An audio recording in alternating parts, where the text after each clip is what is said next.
Son los proyectos de reducción de emisiones por deforestación y degradación REDD, que está financiado por el Banco Mundial, incluso encabezado por el mismo PNUD en Honduras, que lo han tenido como un proyecto piloto. Este proyecto le pone mediciones económicas, oiga bien, a las funciones naturales de los árboles y de los bosques.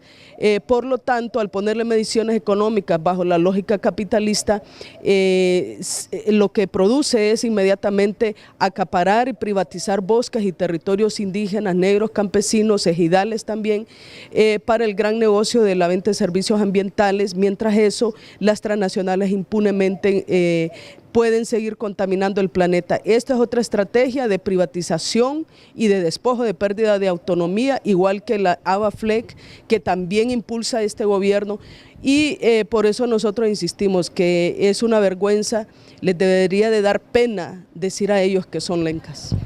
Doctor, en el gobierno del presidente Zelaya y anterior, cuando él fue ministro del Fondo Hondureño de Inversión Social, surgió un programa denominado Nuestras Raíces, que de alguna manera existieron programas para potenciar y darle ese apoyo que se relegó después de la colonización y de la liberación de nuestros pueblos a los pueblos indígenas. Vino el golpe de Estado y esos programas, el gobierno de facto y los gobiernos subsiguientes los tiraron al trasto de la basura, y hoy tienen a los pueblos indígenas, a los pueblos autóctonos abandonados y sumergidos en la miseria. ¿Por qué?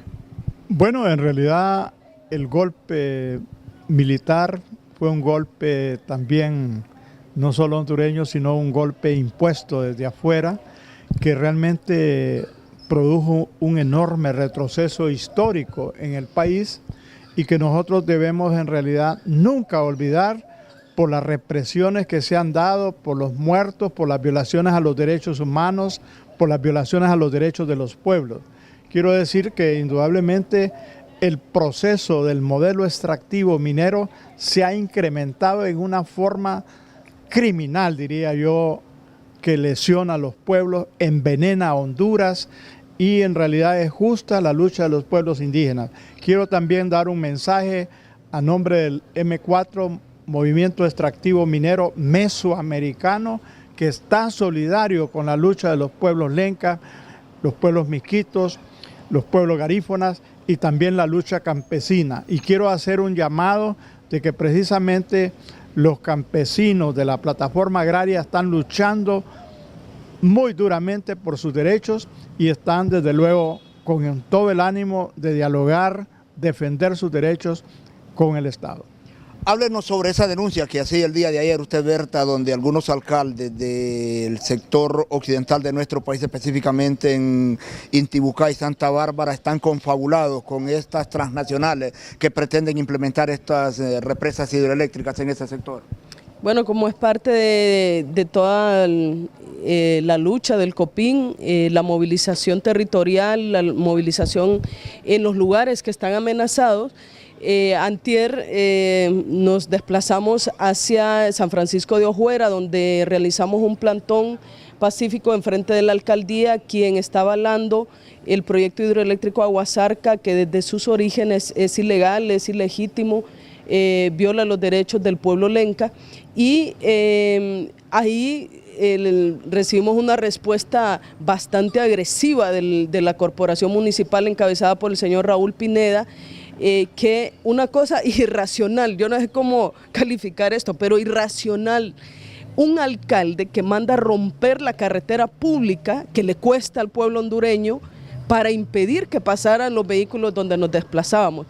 Esto es condenable, un acto que nosotros vemos, bueno, ¿será que le sobra dinero a la alcaldía de San Francisco de Ojuera para mandar a romper la carretera? Bueno, usando la maquinaria también de las empresas, no solo de EDESA, sino que también ahí hay otras empresas que están participando como subcontratistas. Y luego fuimos recibidos con un grupo de hombres, 10 hombres armados con pistolas, palos, machetes, piedras, con insultos racistas, de agresiones verbales con mucho contenido sexual, de agresión sexual a todas las mujeres que estábamos ahí. Y un vicealcalde que con una mentalidad muy estrecha, sus únicas palabras que salieron de su boca fue palabras obscenas, insultos, y algo que quiero mencionar es que ellos están aduciendo esta alcaldía como la empresa de que como que fuera otro proyecto. No es otro proyecto, es el mismo proyecto Aguasarca sobre el mismo río Hualcarque, que no son 12, solo uno, y es territorio lenca, es el hábitat funcional del pueblo lenca. Hemos probado todas las ilegalidades, la falsificación de firmas, falsificación de cabildos abiertos, de actas, amenazas. Antier hubo muchas amenazas directas.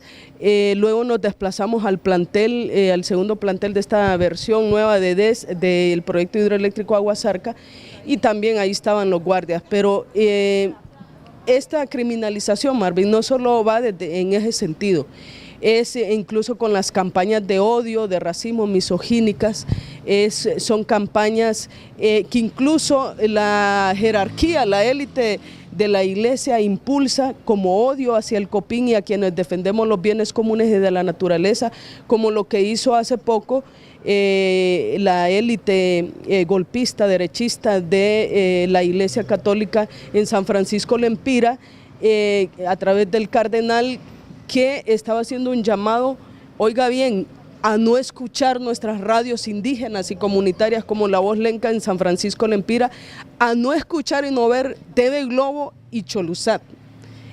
Así nombró a todas. Y cuando el cardenal, y cuando fue emplazado sobre el tema del complejo hidroeléctrico que impulsa Juan Orlando con la empresa Gelsa y Elisa, ahí proyectos mineros, incluso la amenaza de una base militar en un lugar que se llama el Valle de San Antonio, Arandique, un lugar hermoso que los invitamos a ir, lugares de enorme riqueza, de memoria histórica al pie, bueno, ahí está el Congolón. En este lugar se amenaza con una base militar norteamericana. La respuesta de él ante eso, en la defensa del río San Juan, dijo que era que atrasábamos el desarrollo. Ese es un discurso ya acabado, ¿verdad? Acabado, ya gastado, sin fundamento, que nosotros lo hemos debatido y podemos seguirlo debatiendo también. Entonces, decir que la criminalización no es solo la persecución judicial, es una campaña, una cultura de odio que se impone y de racismo. Pero ese no es el mismo cardenal que encabezó una marcha acá en el Valle de Siria, protestando en contra de la implementación de estos proyectos mineros, doctor. No, en realidad el cardenal acompañó al Valle de Siria al principio y realmente pues últimamente no he escuchado ningún comentario, ¿verdad? Pero yo quisiera desde luego hacer un llamado a la unidad de todo el pueblo hondureño, sobre todo en defensa de los pueblos lencas, en defensa del Copín, en defensa de los pueblos garífonas, de los campesinos. Yo creo que es importante que reflexionemos seriamente. Los cambios climáticos son cambios políticos, son cambios de intereses de las grandes empresas multinacionales y también son cambios que están acompañados de militarización de nuestra sociedad y sobre todo pues de la influencia del Pentágono en nuestro país, que está vulnerando todas las estructuras.